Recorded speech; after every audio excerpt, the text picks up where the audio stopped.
Hey friends, welcome to the Raising Boys and Girls podcast. I'm Sissy Goff. And I'm David Thomas. And I'm Melissa Trevathan. And we're so glad you joined us for this conversation. Let's dive in.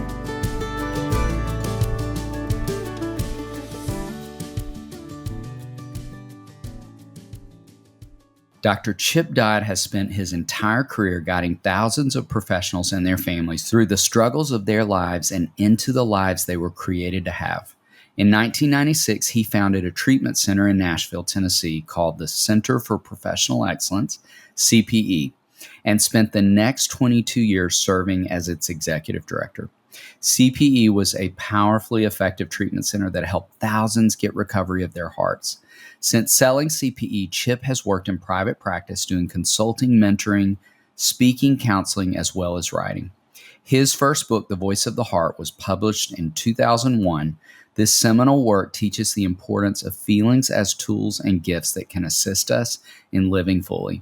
This book continues to impact lives all over the world. All of Chip's books speak to our desire to live fully, love deeply, and lead well.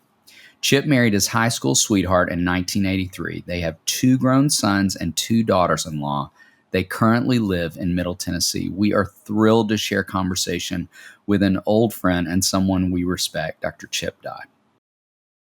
Well, Chip, it is such a treat to get to have you on our podcast. It's really thrilling to be here, Sissy. Well, we have so long respected and admired the work that you do in our community and beyond. I could still name you names of people whose lives you have touched directly that I have heard about that have been at CPE, or the amount of people who have read your work and talked about it. I mean, we could not be any more grateful. When we talked about this season, you were one of the first people whose names came out. Well, then when I was emailed and y'all gave me the opportunity, I was just tell me when.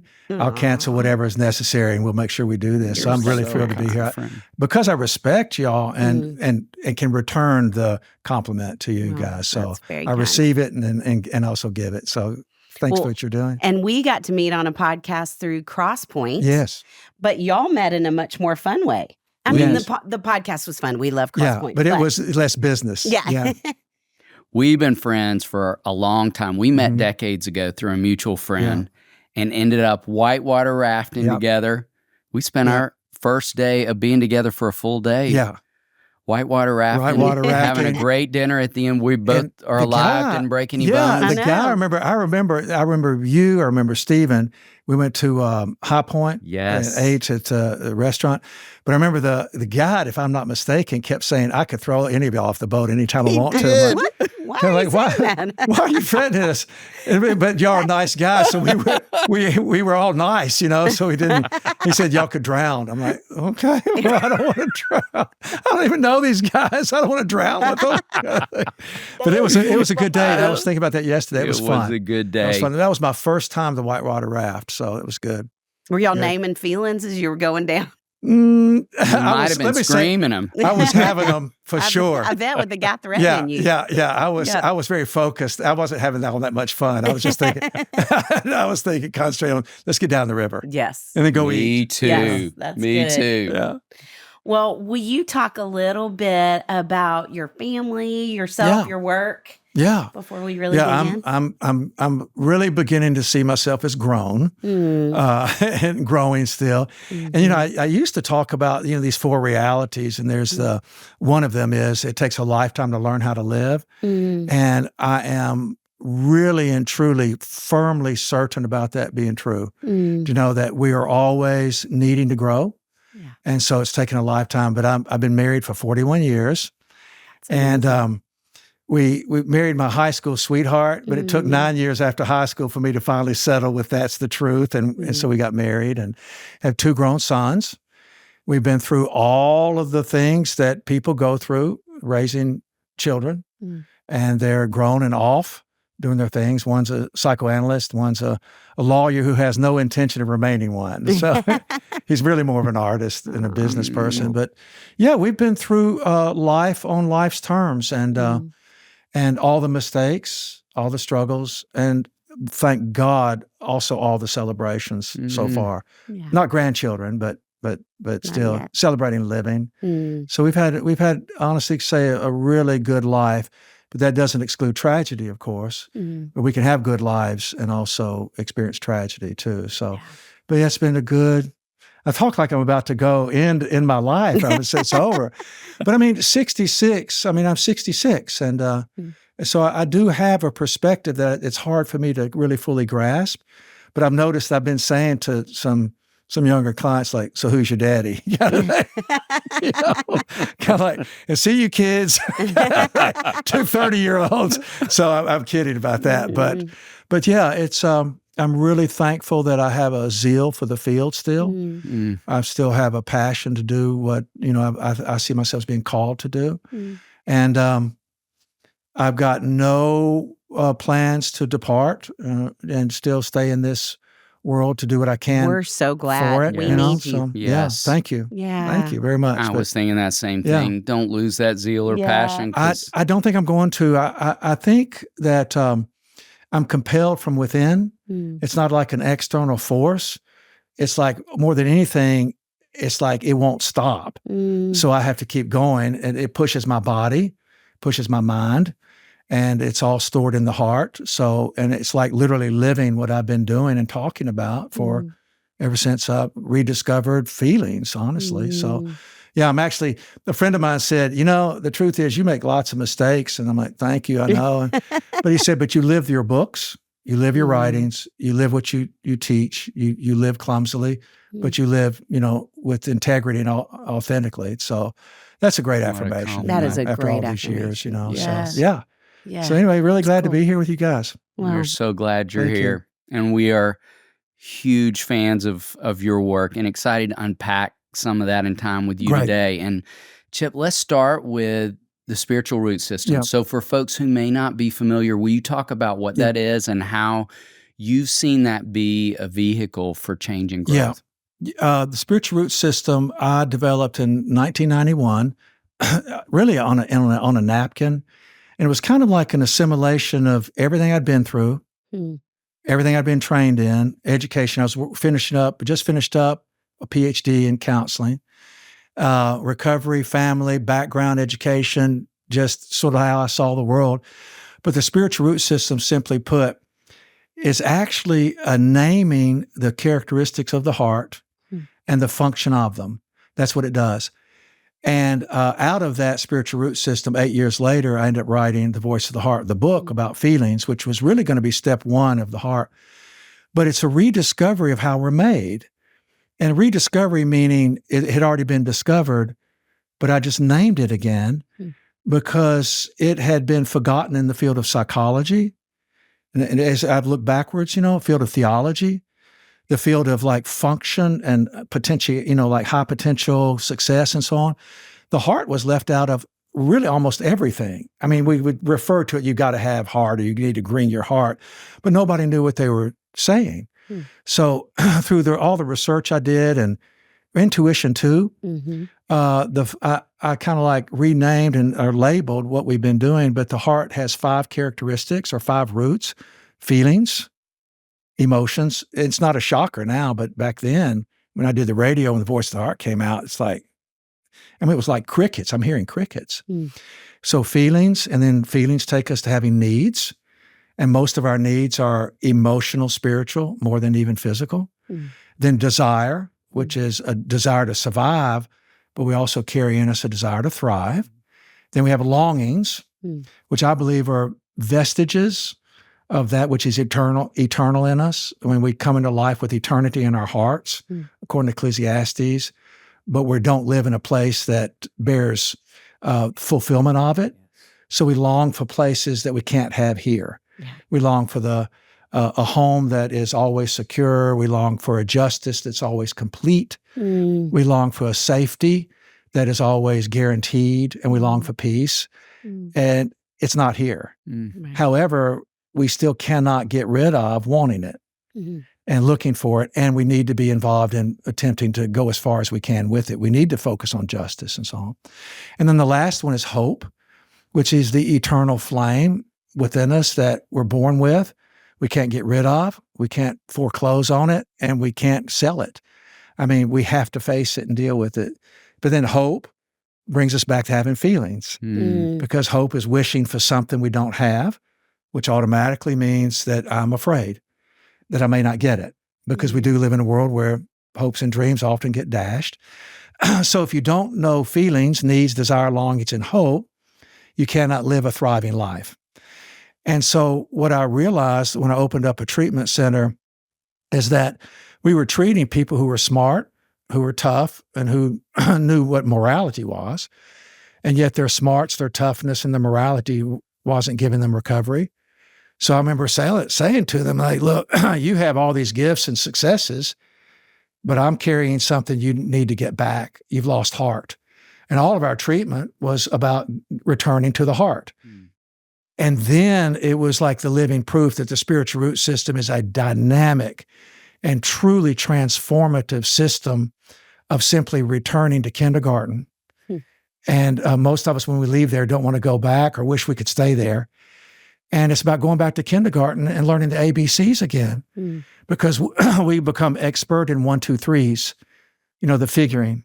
Yeah. And we lose contact with how we communicate with each other. Letters make words, and words make connection. So it's about returning to the language of the heart. So it's a little bit long, but spiritual root system is about coming home to how you're made and living how you're made in the world that's in need of your gifts. So yeah. Yes. Well, we have, I wish we could count, I wish we got a commission off the amount of this book that we have sold, The Voice of the Heart. We love it so much. Yeah. And this season of our podcast, we're talking about our book, Are My Kids on Track? And we talk about 4 emotional, 4 social, and 4 spiritual milestones we feel like kids need to reach. The first of which is an emotional vocabulary, which is so much of the work that you're doing. And so thinking about all of the laboring you have done to equip folks with an emotional vocabulary, how do you see that? How do you see that translate from parents to kids? It's great. The first thing is that it took, like we were talking before the podcast started, it's been an amazing journey. That book, when it first came out to literally the sound of crickets. I mean, I remember telling Sonia, who I'm married to, this is going to be big. It's going to be social changing. I think this is going to be a remarkable experience. Get ready. 2 years, 3 years. Sonia, I thought it was going to be something. And I remember her saying, you were just moved to be obedient to what was going on inside of you. And so you did it. And just let it go. Not realizing that it's actually a cultural barometer. The book, The Voice of the Heart, is a cultural barometer, because what I've seen is that there's been this almost like a hockey stick movement, a growth, starts off this a very horizontal piece and it just goes upward, because that book has been in the top selling the top 10 in the Christian counseling, religious counseling books and pastoral counseling books now for 5 or 6 years. Wow. So it's had an ascent. And I say that because parents have, so for all of our push to come back to how you're made in a society that wants to pull you away from that, there's been a movement of coming back. So parents have begun to learn the language that the children need to be reinforced. And so what I'm seeing is that parents are very concerned about their children's, this is a good thing and a potentially not so good thing. Parents are very concerned about their children's emotional health, and they want their children to express their feelings and needs, desire, longings, and hope. But the parents themselves are also having to get involved in a movement of having to attend to their own. Right. And so not only is the concern for the children, which is hallelujah, that's good. That's great. So you can do your work. But the greatest gift that a parent can give their own children is giving what they have to their child. You can't give what you don't have. Okay. So parents need to do their own emotional language and application of that language to the child, because the child is looking for the parent. Do you know what this is like? And if the parent can't relate, then there really is there's a lack of relationship. And neuroscience now finally has proven what we've been working on you since '87, and that we come out of the womb looking for who's looking for us. And this child's not thinking. This child's not talking a language, but the language of creation, the language of life, and the child is emotionally intact and using that language to get needs met and to do what they're made to do, which is connect with the parent. If the parent's available emotionally and spiritually, the well-being of the child is, I would say, guaranteed. In spite of poverty, in spite of tragedy, in spite of difficulty, in spite of even broken things, the child has an essential connection that allows the child to maintain hope and not have to foreclose on it. So that's not idealism either. I mean, you know what I'm saying? Y'all know. Yeah, I mean, absolutely. it's amazing how enduring children are, and it's because of the heart, because the heart is pain tolerant. And I think y'all would know that our brains are pleasure-seeking organs, but the heart is pain tolerant, and more than the brains are. I know we're talking limbic system and so on, but the heart, if it's accessed, I mean, keeps us young, keeps us focused, and so on. Yeah. So I'm seeing parents beginning to do a lot more self-care. And as you know, voice of the heart, everything I'm doing, I've done a bunch of books, and there's a theme: voice of the heart, needs of the heart, parenting with heart, hope in the age of addiction, returning to heart. So, I mean, so parenting with heart is really, its emphasis, its thesis really is, you can't give what you don't have. Fill your cup so your children can reach the sink, because you can hand it to them. I mean, because if you can't reach the sink, children can't reach to satisfy their own thirst without a parent who knows what thirst is, So, yeah. Yeah, it's so good. Yeah.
We're headed toward Parenting with Heart in just a minute. Oh, in fact, yeah. I love that you previewed that for us. But I want to talk for a minute about hope in the age of addiction. Okay. And Chip, we talk so much, even building on the wisdom of what you just shared about equipping kids to name and navigate their emotions, and how numbing gets in the way of that. And with adolescents, we talk so much with parents about screens and substances being two of the primary easy access tools for kids to do that. And you have done so much work in this space. Like, what have you learned from the work you've done in the space of addiction? What encouragement would you even offer to parents in that space? Well, the beginning of the dealing with addiction is that we have to face, and it's very difficult, that addiction is actually a pandemic. I mean, it is the pandemic. COVID wasn't a pandemic as much as addiction is a pandemic. And the number one defense that drives addiction is denial, which means I'm not going to see what's happening, so I won't have to have feelings that will make me have the experience of not being in control. So I don't want to have to feel what's happening, so I won't be in need. And so the antidote to our pandemic is what we're talking about today: emotion, feelings, rightly used. And, I started an addictions treatment center, and we were working with professionals who already know everything. And yet knowing everything did not solve their essential problems, which was a hunger to find fulfillment in relationship with self, others, and God. And so all of our work, outside of them going to Alcoholics Anonymous and the other different 12-step meetings, all of our work was, let's take the longest journey you've avoided, from your head to your heart, the 18-inch journey over and over again. And our question was, what are you feeling and what are you doing with it? So it's imperative that parents be strong enough now more than ever before, because the pandemic has already reached the parents and has already reached the little children. And it's not cocaine, though that comes later, and it's not heroin or fentanyl in the populations that, the younger populations as much as older. But the two great addictions are the things we do to numb ourselves, which ends up, of course, alcohol and drugs, but it's technology. And it's the tech world, and they knew what they were doing. But the tech world the parents are going to have to do everything they can to guard their children from overuse in the tech world. Because, technology now is a dopamine deliverer, which is a relief drug that we're actually made to have because it eases stress, but you can become addicted to it. So and that's what technology does. I have to keep up seeing this, and when I'm not seeing this, I'll go into withdrawals of anxiety. And see, anxiety is actually just physiology telling me to get outside myself and fix something, when actually anxiety is really speaking to something I fear. It's like, I'm afraid I won't belong if I don't see this. I'm afraid I won't have anything to talk about tomorrow at school if I don't know this. I'm afraid I won't be able to keep up, and they're doing something without me later. And see, even in 2013, the records in colleges with anxiety, depression in college students, that the population, the female population, began for the first time in history of record keeping, began to separate from the male population around with anxiety and depression. And the question was, what's the difference maker? And it turns out FOMO. And social media had taken off with Facebook. And so the watching it increased anxiety, increased fear. And if a young person did not know what to do with feelings and how to take those feelings to other people who can connect with them, because we hunger to belong and matter, we're going to belong and matter one way or another, genuinely or in a counterfeit way. I mean, that's what I mean. The need to belong and matter is more powerful than food, water, and even shelter and clothing. I mean, we'll lose our lives over it. So feelings matter that much. So parents need to have evening process groups. I mean, I know it sounds silly, but check-ins. And your children aren't going to like it, especially adolescents. They're going to hate it, but they're going to love hating it. And if you can let them love hating it. That's a great word. Yeah, they will, because They don't want to be parented anymore, but they want a fan. They want somebody to be their advocate, and so they can push against them and be free to come towards them. So feelings.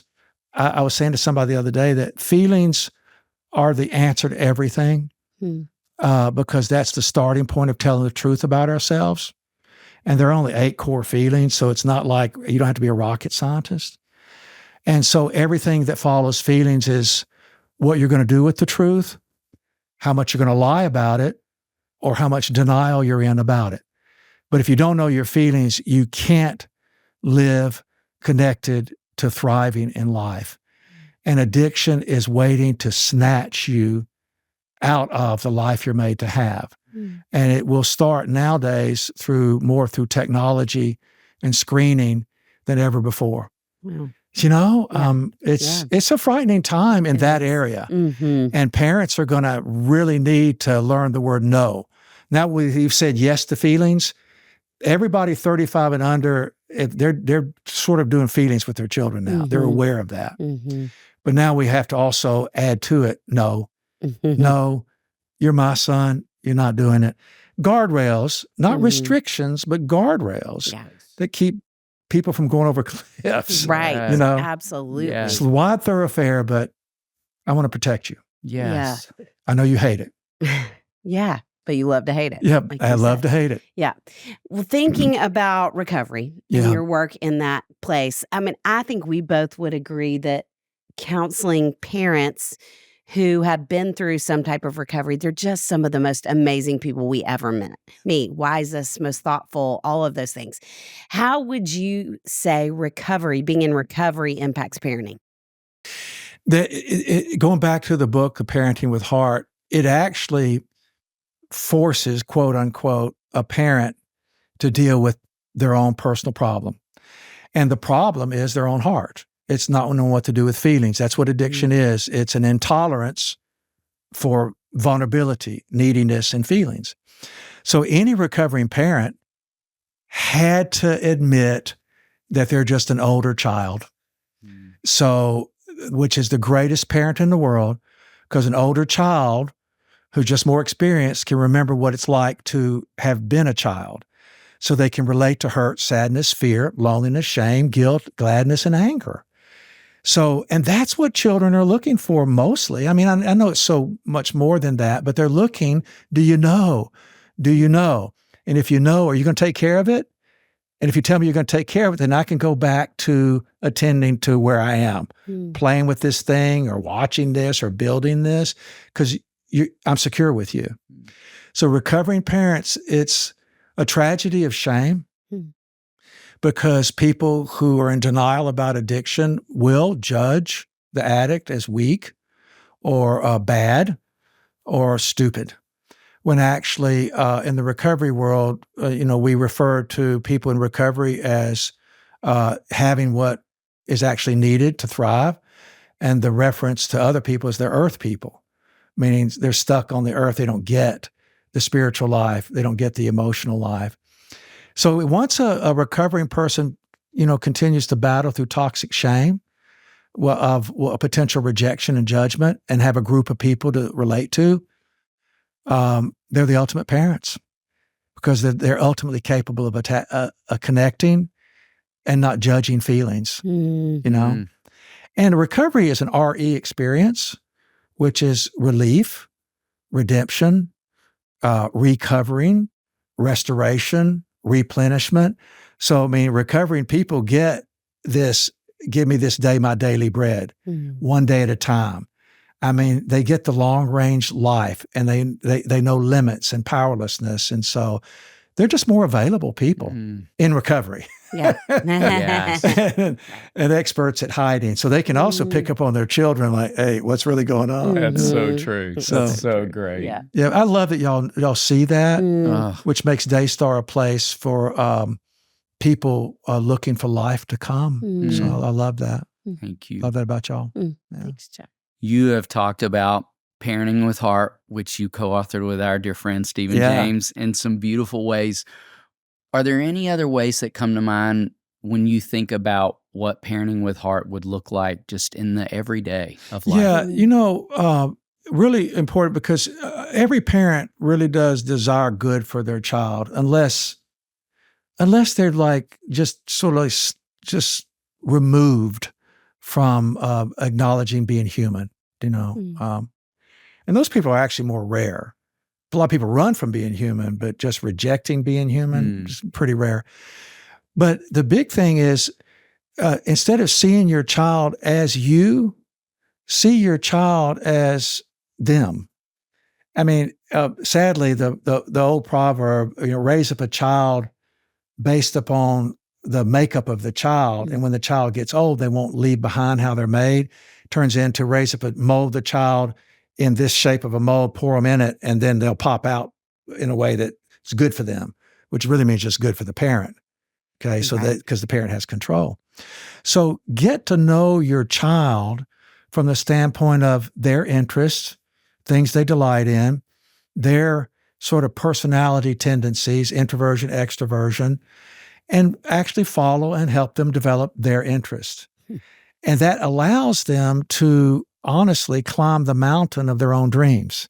In other words, and I really believe Psalm 139, now that I'm so old in this field, sitting with people, I still sit with people, and I'm really talking to a very specific individual and these grown-ups.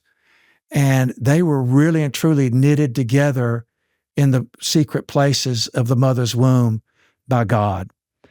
Noted in detail exactly how I want to make you. God didn't miss a stitch. Ultimate weaver, ultimate crochet expert. And even down to, I'm calling you towards a place to deliver the gifts I've woven in you to the people who need it. And so when we raise our children looking for who God made them, instead of looking for what we want from them, then we can help them climb the mountain of the dreams that God put in them to go to the places they're made to wind up.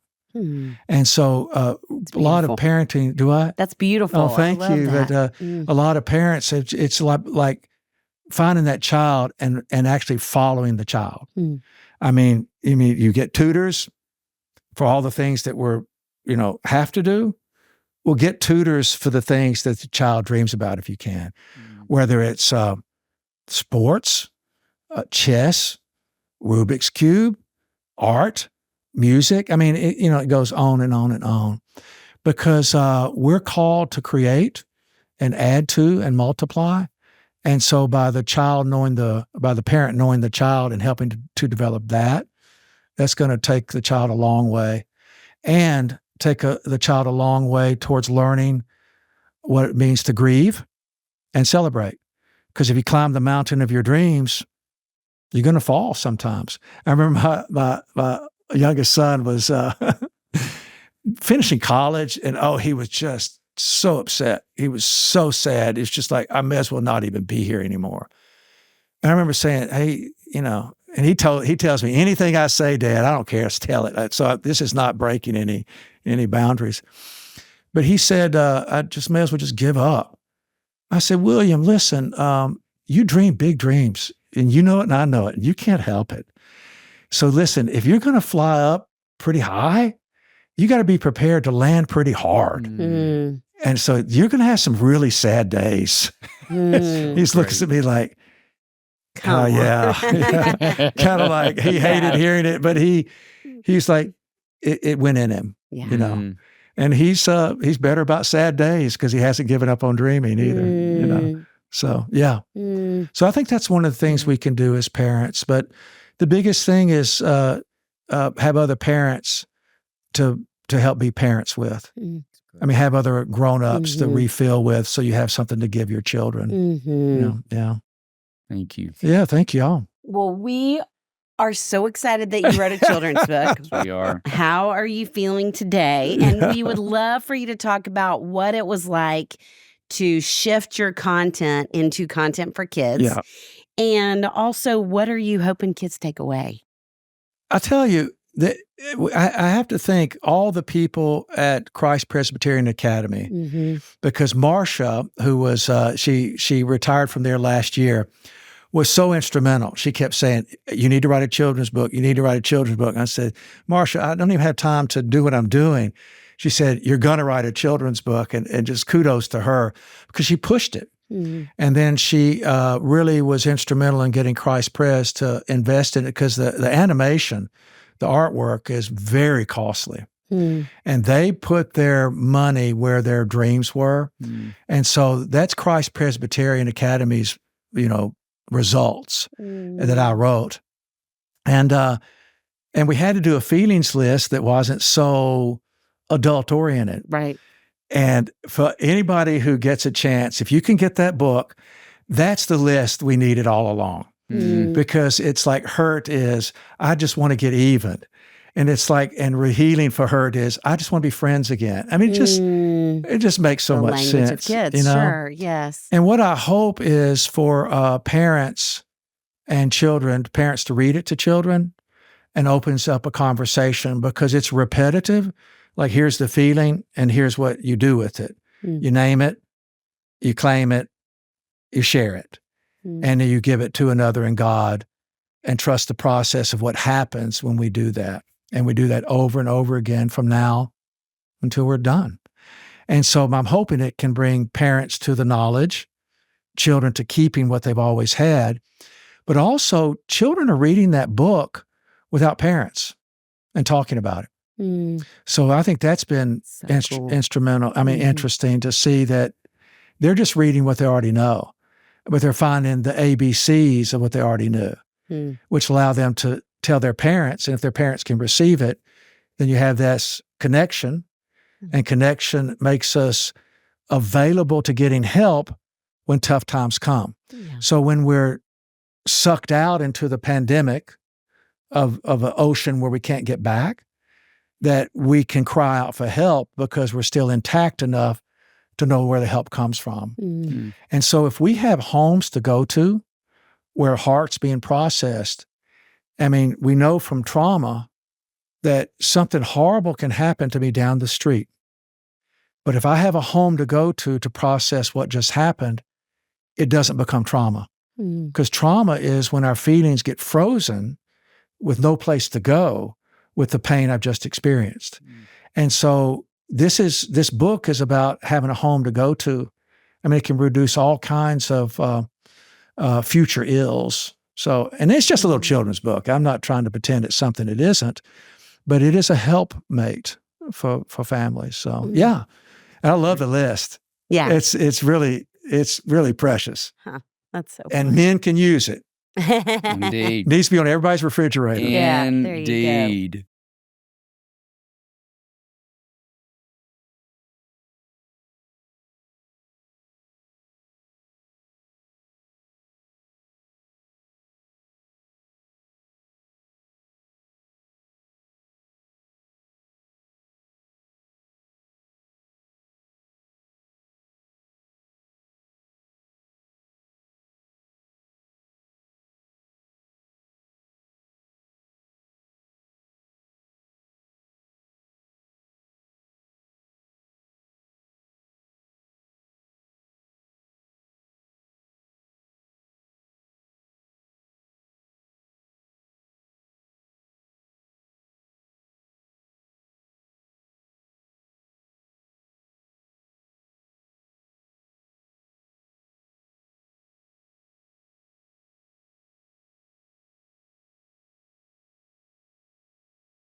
Okay, in addition to being a brilliant and skilled clinician. You are, as we've been discussing, a parent, and you bring the wisdom and perspective of having adult children to the equation as well. And having that perspective, Chip, we'd love to ask you, like, what encouragement would you give to parents of littles? What encouragement would you offer to parents who are in the throes of adolescence, having lived through those stages? Yeah, that's a really good question. I really, and this is in realization over time, but that when a child is like a child, I mean, the child still doesn't look like the beginnings of an adolescent. Adolescence is where they start looking like us, and then we start expecting things from them. They don't know what we're talking about. But children need a mama and a daddy, and not that adolescents don't, but a mom and daddy. In other words, you got to be responsible for me because I can't drive, and I can't write checks, and I can't have a job, and I can't work. Adolescents can. So a child needs a parent, mom and dad, but an adolescent needs a fan. And a fan is someone like it's raining at the stadium or at the choir, at the band field, and everybody's sort of left this adolescent. They don't fit in. They don't belong. They're hurting. But everybody can leave the stands except the parent. In other words, hey, I just want to remind you, everybody in your life can go away, but I'm not. I'm right here, and I'm not going anywhere. I don't know all the answers, but I'm not leaving.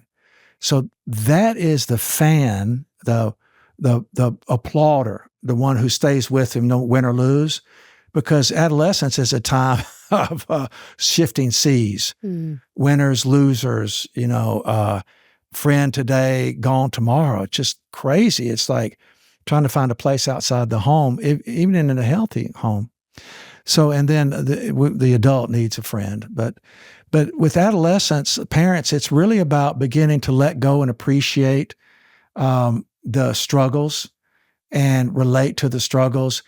It's the toughest time, I think one of the toughest times for a parent, because the childhood part's manageable because we have the illusion of control. Right. Like, I can fix this, I can change that, I can talk to them. And then in adolescence, it's like, I need to know where you are, but you don't want to tell me. And how was your day? Good? Don't interrogate me. And it's actually about continuing to bring your adolescents to places where they are sort of trapped in the family, like vacations, like meetings, like taking the phones away. I mean, like literally, I think everything needs to be plugged up outside the bedrooms and houses at a certain time. And man, it's going to create withdrawals and problems and fears. But I'm telling you, there are snakes on the phone. I mean, y'all know it better than I do. So adolescence is a time to be able to tolerate the push and pull. And remember as a parent that this creature is not a grown-up. They just look like them. They're not thinking about taking the garbage out. They're not thinking about being responsible, but we make the mistake of starting to lay on, don't you know this? Can't you see this? Don't you recognize this? And they're going, no. And we need to be able to hear, they don't know. They're fresh out of childhood, even 17. And I know they're getting close to going to war. I get it, 18. But they're still needy. And if we have a room for their needs, we have a connection. And did y'all remember the old movie, The Notebook? Okay. There's a main character in that movie that nobody recognizes. What was the famous? Gosling is the famous guy. And then there's, the famous people. But Ryan Gosling's father, to me, is the main character of the movie. But nobody remembers him. And what he did, Ryan Gosling was really struggling with place in the world, what he's going to do, dealing with sadness, grief, loss, resignation. And he goes home. And his dad was sitting on the front porch, as I recall. Maybe it's just my own dream. And I think he made pancakes, made breakfast, and they just talked. And Ryan Gosling felt safe and felt connected. And they didn't necessarily talk about the thing, but they talked about living. And they looked at each other like, hey, I remember you and you remember me. And you know I've always loved you. And I hope you'll always love me. And then Ryan went away. And that scene was a primary scene of him remembering his worth, him remembering how he's made, him remembering to keep hope, because his father had always raised him in daily life. And so that's probably the most important thing by adolescence. Y'all develop a daily life, because the children are going to remember daily life as the blessing. I blessed both my sons when they turned a certain age. Later in life, I said, do y'all remember that? Both of them said, no. So that didn't have any impact. They both said, no, I don't remember it. But what they did remember was daily life. Yeah. Like presents, hanging out, going to bed, watching a certain show, finish of a ball game, going to a certain place. And vacations, they said, we always thought you liked us because we all went on vacation together and y'all never tried to get rid of us. We just did stuff together. I always thought y'all just liked us. Like, we did. And adolescence was a scary time for me, but they were doing it a lot better than I did, because I was scared of all these things happening. So I'm trying to stop these things from happening. And they weren't having any problems with any of those things. That was all about me. So we can't let our past get in the way of our present. And during adolescence is when it really, our past that are unresolved or fear-based, we can really become intense during that time. And it's, if you possibly can, prepare not to. Yes. And then when it comes, do everything you can not to. Yeah. So hope that makes sense. Yes, it makes so much sense. That's an old man talking. No, that's so good. So good. So if we're going to jump forward a little bit more, we have lots of folks who ask questions about parenting adult children. Yeah. What would you say you've learned about parenting young adult and adult children? Well, I'll tell you, a child needs a mama and a daddy, and an adult doesn't. And an adolescent needs a fan, and the grown-up really doesn't, if they've already had one. They just need the love, and which means really a friend. Because adulthood means that we really can relate to each other because you are one of us now. And all the worries, struggles, difficulties, celebrations, hopes, dreams, victories, all of life, it's something that we've done together. So we're together in it. But so the friendship piece, which is like, you can ask the questions that you have for yourself of this younger person. But the big thing is, get prepared to seek forgiveness. That's the big one. Because during the childhood as a mom and daddy, and during adolescence as a fan, you and I are going to make tons of mistakes. And they're going to store them because the defenses require it. So we're going to mess up. I've never met a parent that didn't harm their children. And we're not going to do perfect. And it takes a lifetime to learn how to live. And one of the things that we have to continue to learn to live is humility. And the greater your dreams and the greater your love for your children, the richer and deeper your regrets. So regret. Will you say that again? Yeah, that the greater your love for your children, and the richer, the more you've dreamed related to being with them, the deeper the regrets. See, because regrets are a marker that is remaining sensitive to wanting to be with and wanting to show and care and stay connected to this creature that you can't stop loving. And also realizing children can't stop loving their parents. So we're stuck in the greatest way. But the way to remain connected is to have the humility of capacity to own those regrets, which means sitting down and saying, I missed, I wished, I hoped, and I didn't. And I remember seeing this, and now I know, or now I see, and this is what I was doing. And because children love their parents, they can't help but awaken to, or what arises is a softer heart, where they want to understand. It's the recognition, I didn't even know you knew.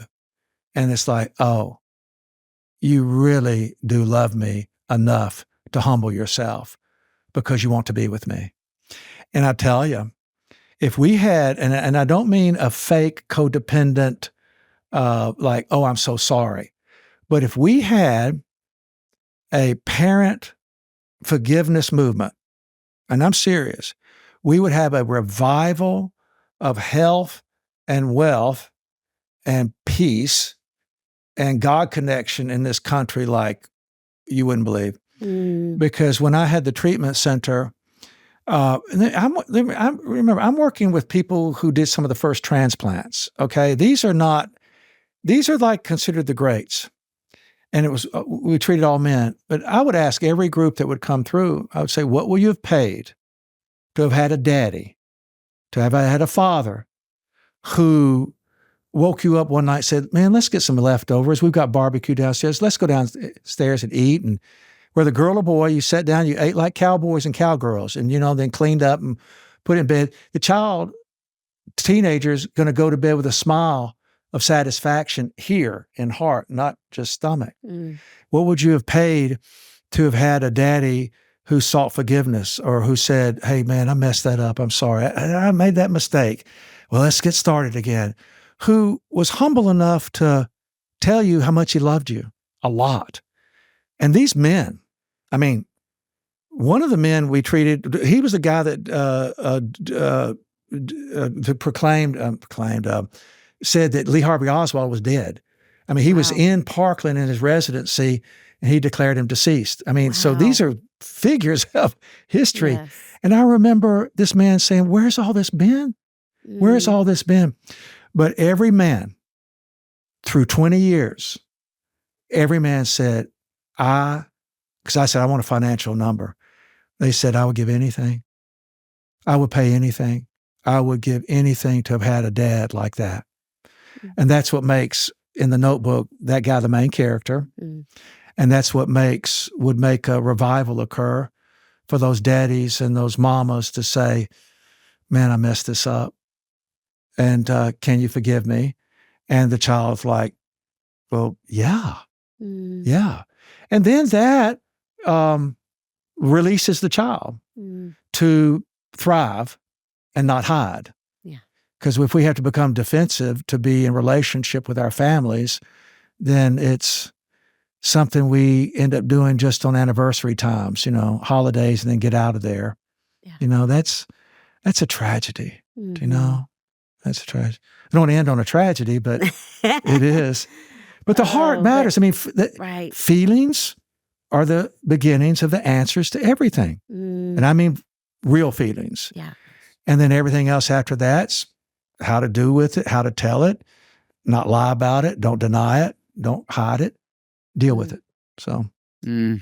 Chet, this is so good. Oh, I love being with you guys. The Living with Heart podcast. I want, please ask your audience to chipdodd.com. We have free resources, but there are Living with Heart podcast is in-depth spiritual root system things. Like also there's the Voice of the Heart podcast, which is older, but I'm doing a Living with Heart podcast with Brian Barley. Okay. And I really like it because it's unleashed.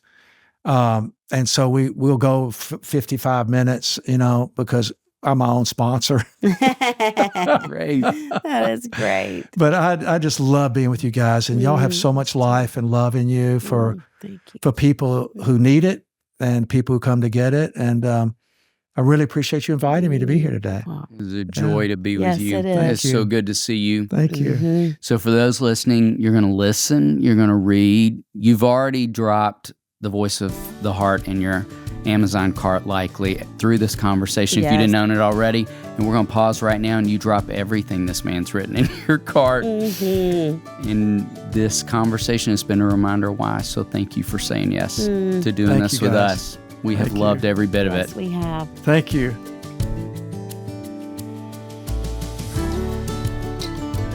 David, what a team we have that we get to call friends who help make this podcast possible.